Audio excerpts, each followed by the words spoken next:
Pourquoi j'ai envie de témoigner? C'est parce qu'en fait, je pense qu'il y a beaucoup de femmes qui sont très seules. C'est pour toutes ces femmes qui vivent la même chose ou qui vont vivre la même chose ou qui l'ont vécu. Et comme c'est un sujet un peu tabou, qui isole beaucoup, je trouve ça important d'en parler. Alors, je m'appelle Lisa, j'ai 33 ans, je suis la maman de Simone qui vient de tomber par terre. Et j'ai mis à peu près 4 ans pour l'avoir dans mes bras.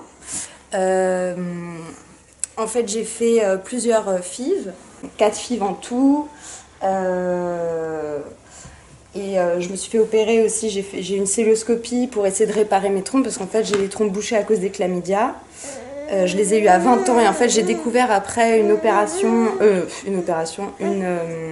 radio des trompes que en fait elles étaient bouchées et en fait la cause c'était les chlamydia. Donc cet MST que j'avais eu à 20 ans, je savais même pas que je l'avais eu quoi, enfin un truc vraiment chelou. Le jour où j'ai appris que je pouvais pas faire d'enfant comme tout le monde, en fait je me suis dit mais elles sont où les meufs qui vivent ça? C'est genre, c'était plus un appel à l'aide en fait, genre qu'est-ce qui va se passer, comment ça se passe, ça fait mal, c'est quoi, enfin d'un coup tu te poses 1000 questions parce que tu sais pas ce que c'est en fait. J'ai accepté de faire ce témoignage parce que je suis très heureuse de ce que j'ai fait, fière aussi, et que je me dis que si ça peut aider des filles à prendre une décision, ou en tout cas à leur donner des petites clés, c'est pas mal. J'ai fait une PMA, c'est-à-dire que j'ai fait un enfant par don de sperme en Espagne. J'étais célibataire, j'avais presque 40 ans et que je voulais pas passer à côté du bonheur d'être maman. Donc c'était soit ça, soit faire un enfant dans le dos à un mec, ce qui était absolument pas envisageable dans ma façon de voir les choses. Donc voilà. Moi je l'ai faite en Espagne et en Espagne la loi elle est très claire, c'est quand t'es maman célibataire, on te donne ton morphotype. Donc moi je suis blonde, peau blanche, yeux bleus. Le donneur il est blond, peau blanche, yeux bleus. Et comme c'est des gènes récessifs, je savais que ma fille serait, enfin ma fille ou mon fils, parce que je savais pas, serait blond avec des yeux bleus, une peau blanche, voilà. Ils te donnent quelqu'un qui correspond, ils vont pas te donner si tu fais 1m60 un mec qui mesure 2 mètres. Voilà, donc t'as pas le choix. Et en fait, c'est aussi pour ça que j'ai choisi l'Espagne, parce que ça me dérangeait de choisir sur Catalogne. Et de se dire je le veux comme ça, je veux qu'il ressemble à ça, etc. Donc finalement ça reste un bébé, parce que même quand tu le fais avec ton conjoint, tu sais pas à quoi il va ressembler. Donc la question que je me suis posée c'est est-ce que cet enfant va pas partir avec en gros une jambe en moins, enfin avec un handicap de pas avoir de père. Et je suis allée voir 2 psys. Donc un psy qui m'avait suivi il y a des années comme tout le monde et un psy spécialisé dans les grossesses différentes, donc soit des mères célibataires, des homosexuels, etc., etc. Et les deux m'ont dit la même chose, m'ont dit en fait tant qu'un enfant connaît son histoire, dès le départ il n'y a pas de mensonge, il n'y a pas de problème. Donc c'était ma seule crainte. Donc après ça, voilà, j'ai foncé. Alors le couple, je trouve qu'au début, on est décalé. Moi par exemple, quand on a appris avec Mathieu que j'avais les trompes bouchées, que ça allait être compliqué et tout, Mathieu il a réagi d'une manière où il y avait une solution pour lui. Alors que pour moi, on m'a annoncé une sentence. Genre en gros pour moi c'était la mort quoi. Je me suis dit mais en fait je peux pas avoir d'enfant, mais il y a une solution, mais c'est quoi cette solution? Alors que Mathieu, tu vois, il était tout de suite non mais c'est bon, attends maintenant c'est ce qu'il y a, donc tu vois on va faire. Tu vois lui il se prenait moins la tête que moi, tu vois. On devait se marier quelques mois après et j'étais super mal et je me suis dit mais franchement trouve-toi une meuf normale en fait, tu vois. En fait je culpabilisais beaucoup de lui faire subir ça. Sauf qu'après on a fait un premier rendez-vous avec un médecin qui était notre premier spécialiste et qui nous a dit qu'en fait Mathieu c'était pas non plus la fête du slip. Et en fait, quand il m'a dit ça, j'étais trop contente. Je me suis dit, yes, on est tous les deux des cassos. Et en fait, du coup, ça nous a unis, tu vois. Enfin, j'avais moins ce poids. Mais tu sais quoi, heureusement que lui aussi, c'était pas la fête du slip. Parce que sinon, je pense que ça aurait été vraiment compliqué. Je pense que le parcours n'aurait pas été le même aussi, tu vois. Ce parcours-là m'a laissé des séquelles un peu physiques au niveau de mes 3 petites cicatrices de mon opération. Sinon, visuellement, il n'y a pas grand-chose. À part, je pense que tu prends un peu... Enfin, ça doit un peu abîmer quand même. je trouve que j'ai pris un peu dans la gueule, quoi, quand même, tu vois. Je me sens un peu moins fraîche qu'avant, quoi.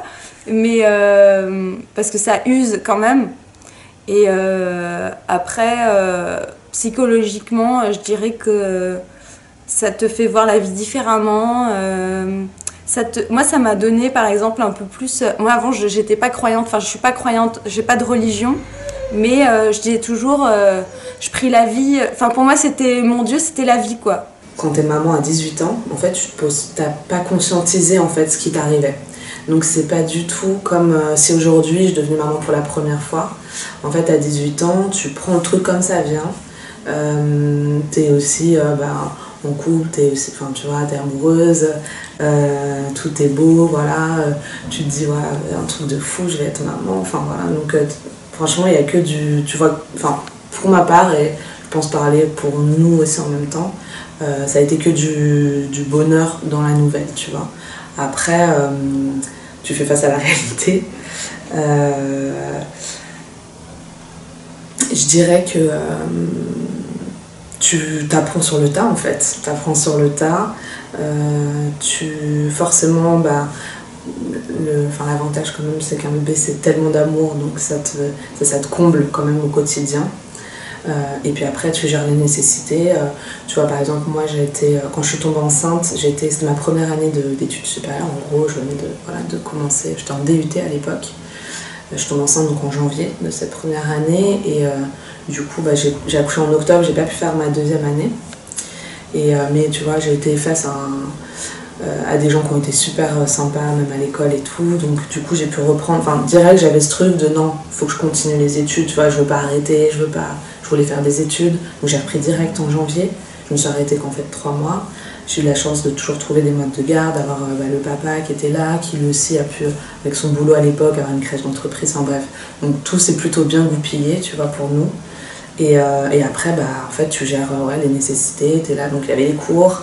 Je te cache pas que c'était pas simple, franchement, galère financière. Franchement, à l'époque, on avait un SMIC même pas un SMIC pour tout, il y a eu des moments, je crois qu'on avait même plus de revenus parce que j'étais étudiante. Enfin bref, franchement, il y a eu des moments, c'était compliqué. Comment tu fais quand t'as que 1200 €? Clairement, à l'époque, je m'en souviens, on a fait des dingueries. Franchement, on a fait des dingueries. On a un peu fait des dingueries, on a eu la chance, je pense, de rencontrer des gens aussi qui nous ont aidés. Mais franchement, je m'en souviens, on faisait nos courses chez Lidl, on avait un budget de 100 à 120 € max, c'était notre budget du mois pour les courses. Donc on faisait un caddie genre énorme, je m'en souviens quand on avait la paye, tac, et après en fait, il fallait qu'on se démerde avec ça. Au pire, si on arrivait à gratter un 20 € dans le mois, on se disait vas-y, on fait une petite mise à jour genre pour les trucs frais, tu vois, genre les fruits, légumes et tout. Bon, après on mangeait pas de viande, t'es dans l'essentiel en fait. Les marques, les machins, même ton dentifrice, il n'y a rien qui était de la marque, quoi, tu vois, on s'en foutait d'avoir le truc Aquafresh, j'en sais rien, Mais c'est vrai que maintenant, du coup, je réalise que ma façon de consommer, elle a tellement évolué. Mais à l'époque, franchement, c'était simplicité extrême. Les plaisirs, entre guillemets, c'était, c'était minime. Et tu vois, c'est aussi comme ça qu'on a commencé les délires de Emmaüs, les délires de Fripp et tout. Du coup, à l'époque, on voit aujourd'hui, c'est fâcheux, c'est tendance et tout. Mais à l'époque, nous, c'était aussi un truc de nécessité, en fait. On arrivait à se faire plaisir avec 20 €, on revenait avec des sacs remplis de fringues. Donc trop cool. Et voilà. Après, il y a toujours... tu vois, quand c'était vraiment compliqué, il y avait quand même ma mère qui pouvait m'aider un peu.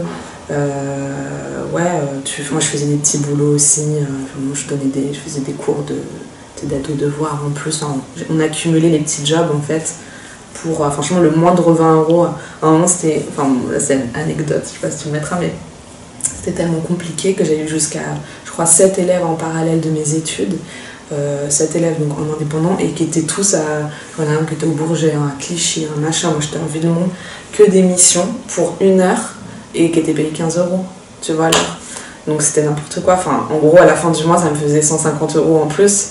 Mais en vrai, c'était les 150 € nécessaires, tu vois, pour faire la diff, quoi. Il y a une image que je donne souvent, c'est comme si tu étais un samouraï et qu'il y a les gens de l'autre côté en train de t'envoyer des flèches et des trucs et tout machin. Toi, tu as plein de trous, plein de sang, plein de trucs qui pleut et machin.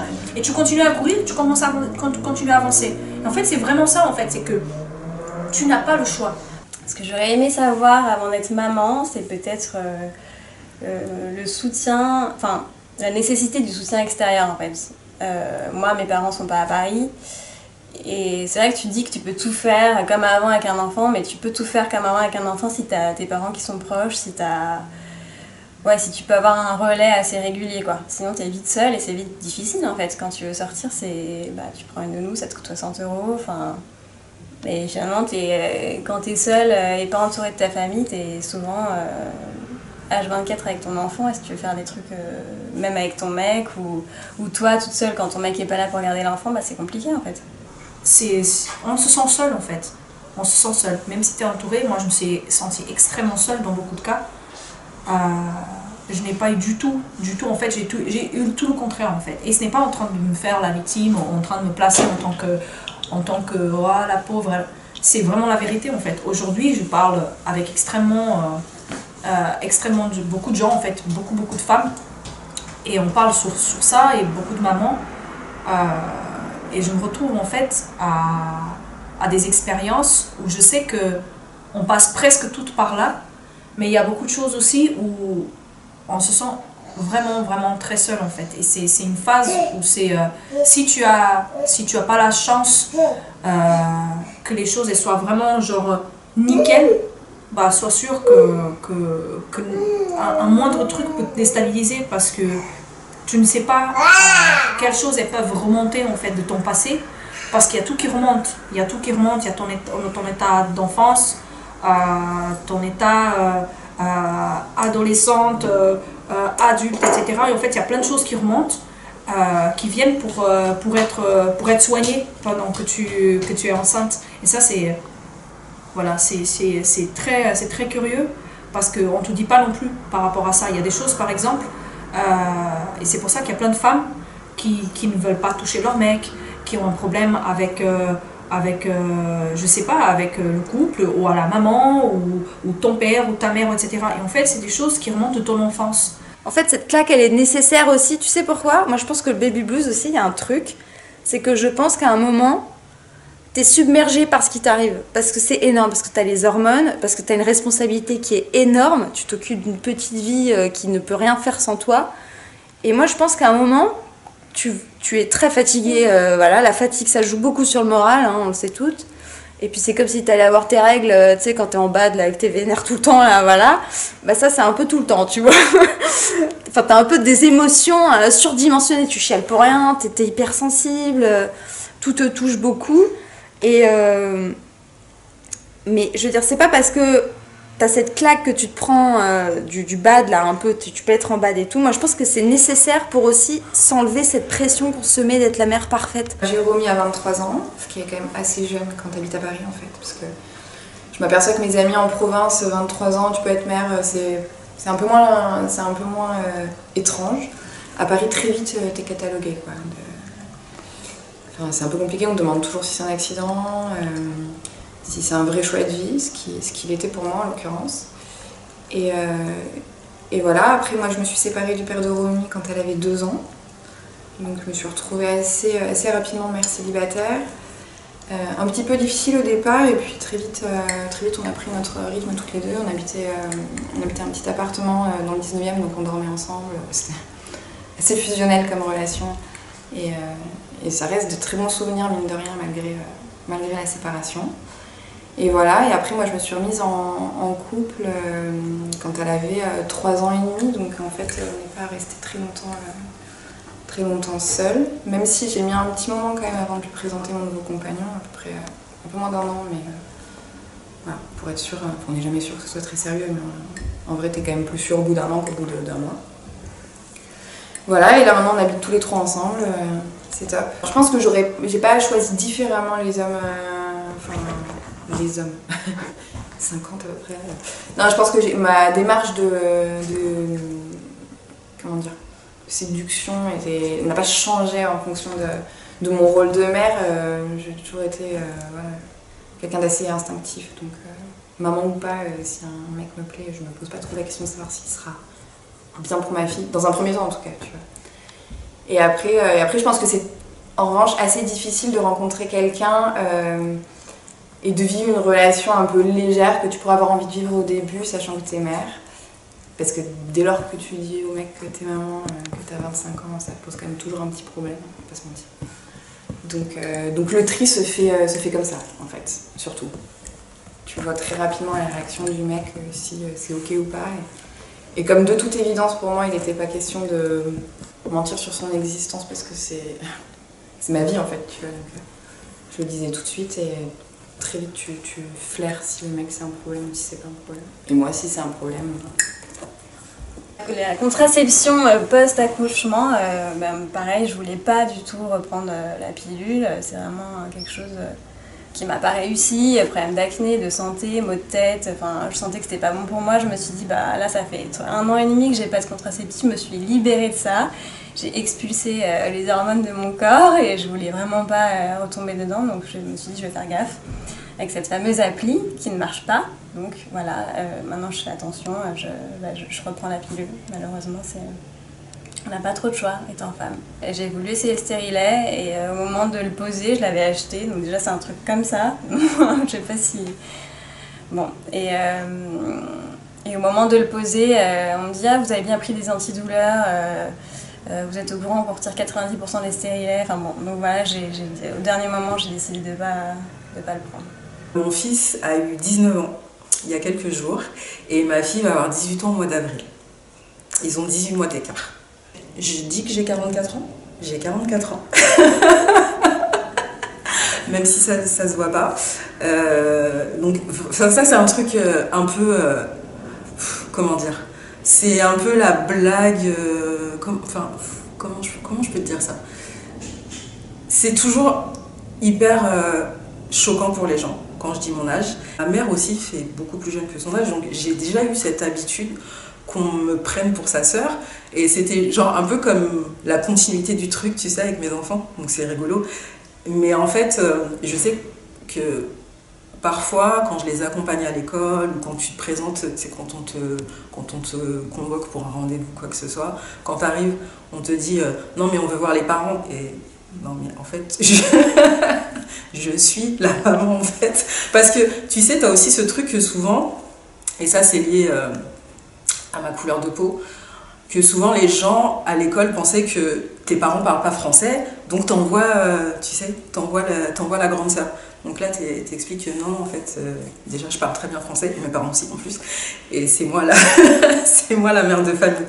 Et sinon, c'est assez drôle parce que pareil, longtemps, du coup, ma fille, elle a été assez fière de ça.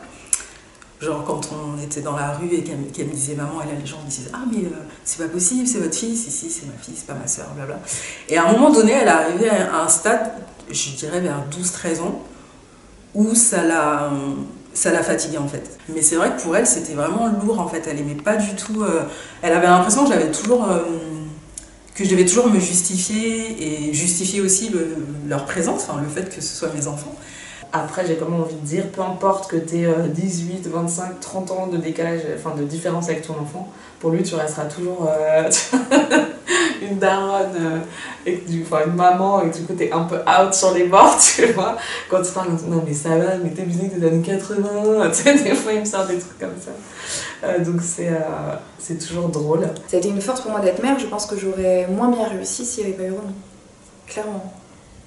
Parce qu'en fait, tu dis t'es pas toute seule, Et puis c'est des choix de vie que tu fais, de reprendre tes études, c'est engageant quand même, en termes d'énergie, en termes de tout, de temps. T'as moins de temps pour ton enfant, donc tu te dis j'ai pas le droit de passer à côté, il faut que je réussisse. Et en plus de ça, il y a un peu un truc, même si elle est très jeune à ce moment-là, où t'as envie plus tard de te dire, de lui raconter qu'elle soit un peu fière de toi. T'es déjà un peu dans cette optique de la rendre fière, alors à ce moment-là, on a un peu rien à foutre si tu veux.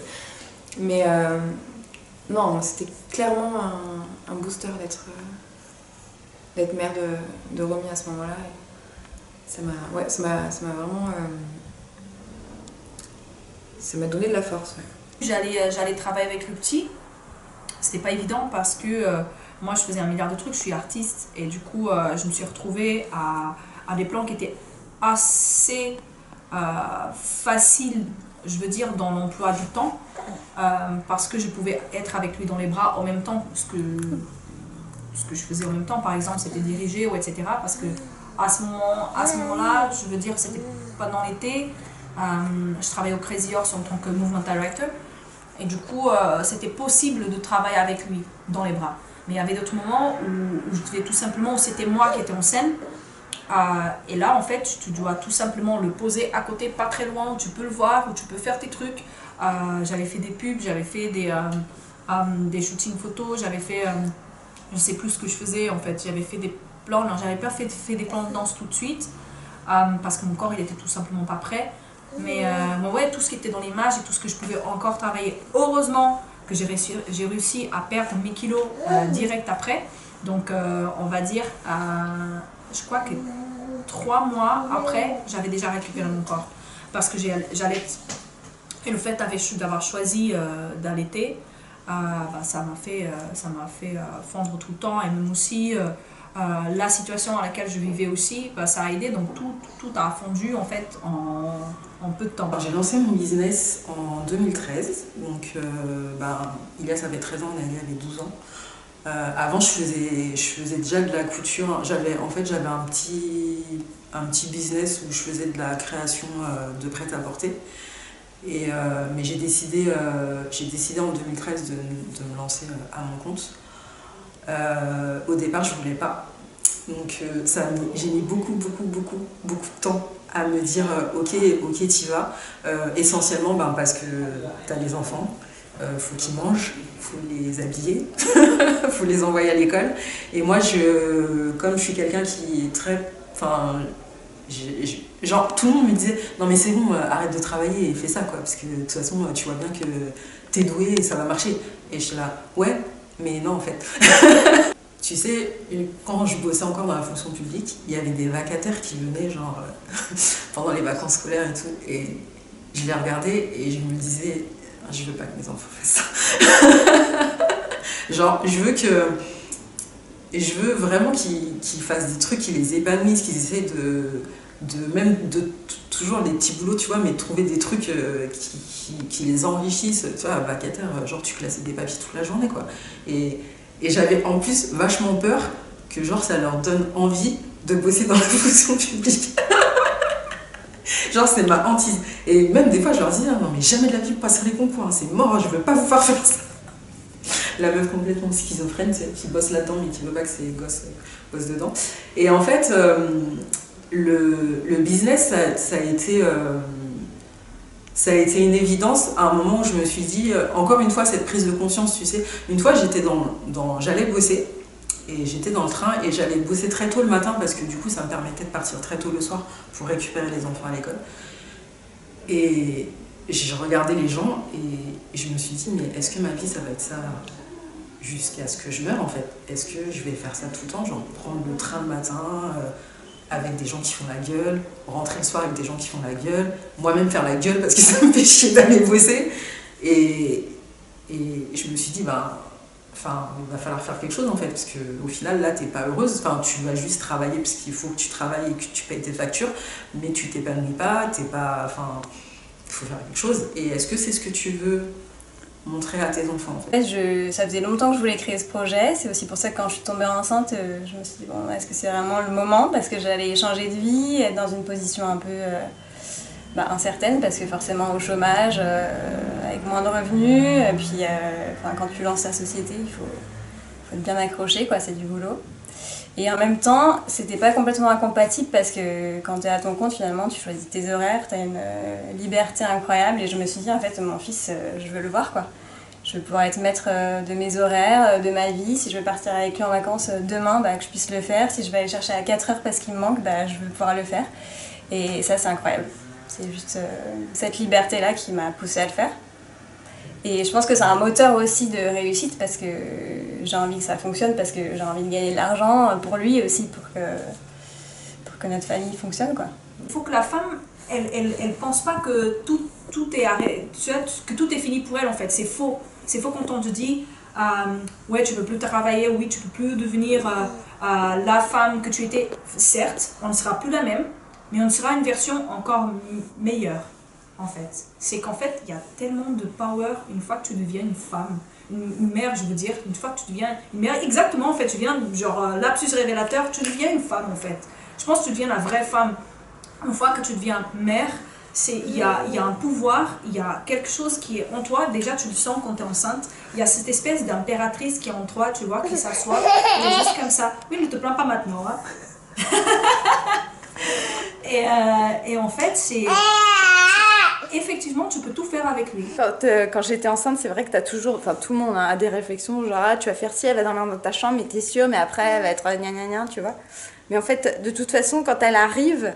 Je veux dire, t'es pas préparé, tu te prends une claque dans ta gueule, même si je veux dire, même si tu l'as voulu de fou, de toute façon, cette claque, tu te la prends, tu vois. T'apprends et t'as beau lire 1 milliard de livres, avoir 1 milliard d'applications, le jour où t'es mère, tu te retrouves comme tout le monde.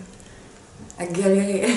À galérer parce que t'as beau avoir des... On te dit oui, pour l'éducation, c'est bien de faire comme ci, comme ça, mais on oublie toujours que face à toi, t'as un être qui a sa personnalité et que sa réponse, ça sera pas forcément celle que t'attends, en fait. C'est pas... C'est très compliqué d'appliquer des règles à ton éducation. C'est quasiment impossible. Que parfois je l'observe et je me dis, c'est ma fille, elles sont tellement différentes sur 1 milliard de points. Et ça me rend encore plus fière parce que je me dis, j'ai vraiment réussi à créer un être à part et différent de moi. Donc quelque part, je n'ai pas fait un calque, tu vois. C'est pas un moule de ma personne, c'est vraiment... c'est une autre personnalité. Ouais, d'être mère, ça te met face à tes fragilités, en fait. À tes fragilités, tu penses être au-dessus de tout. Tu te vois comme un bulldozer et parfois ton enfant te regarde et rien que dans son regard t'as compris qu'en fait ce que tu venais de faire c'était nul. C'était hyper nul. Je pensais pas faire tout ce que j'ai fait et je suis heureuse d'être la femme que je suis aujourd'hui. Je suis heureuse d'avoir ces valeurs. Je suis heureuse d'avoir appris tout ce que j'ai appris. Ça m'a fait grandir, ça m'a élevée en tant que personne en tout cas. Et Simone, c'est le plus beau des cadeaux voilà, que j'ai eu. Mes enfants, en tout cas, c'est ma fierté tellement. Ouais, eux, ils m'ont très fière de moi. Je me dis, franchement, là, on a fait un truc bien.